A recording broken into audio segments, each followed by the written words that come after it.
should you expect on the day of your embryo transfer? Hello everyone, I am Dr. Ananya Pedkar, fertility expert at Fine IVF. Finally, the big day has arrived, right? The embryo transfer day is a major milestone in your fertility journey. You have worked so hard to get to this day.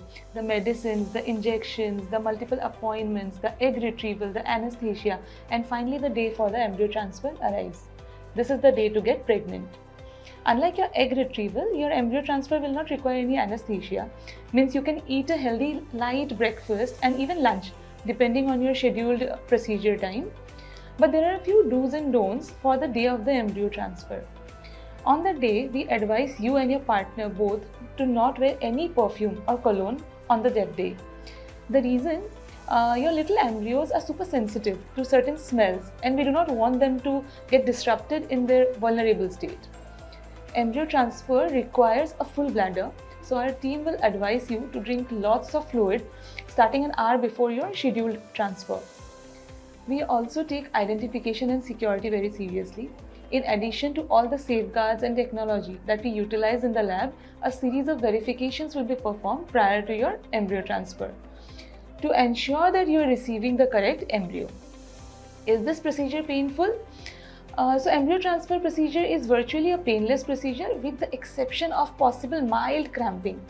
Your embryos will be carefully loaded into a catheter. Then this catheter will be inserted through your vagina and cervix into the uterus under the guidance of ultrasound imaging. You'll be advised to rest for a few minutes after the transfer. Then you can get up and then empty your bladder and then go home. But this is after collecting your list of do's and don'ts to be followed after the procedure. So what are these do's and don'ts? There are a few minor restrictions after transfer.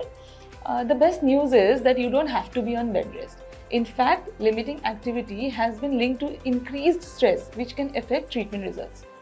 Of course, we don't want you going out and running a marathon, but keeping your daily routine is the key here. So here are a few restrictions to keep in mind. So no hot bath or jacuzzis, no douching, no heating pads, no sexual intercourse, at least until your pregnancy test. You have to follow all the medication directions. Stress reduction is the key for this period. Take a walk, listen to music, meditate, or do yoga, whatever works for you. Eat a healthy meal and continue taking your prenatal vitamins with folic acid. What's next? Your pregnancy test in 15 days. We wish you nothing but good news. We are always on your team, no matter what happens. You have got this. Thank you for watching and kindly subscribe to the channel for more details and information. Kindly put down your queries in the comment section. Thank you.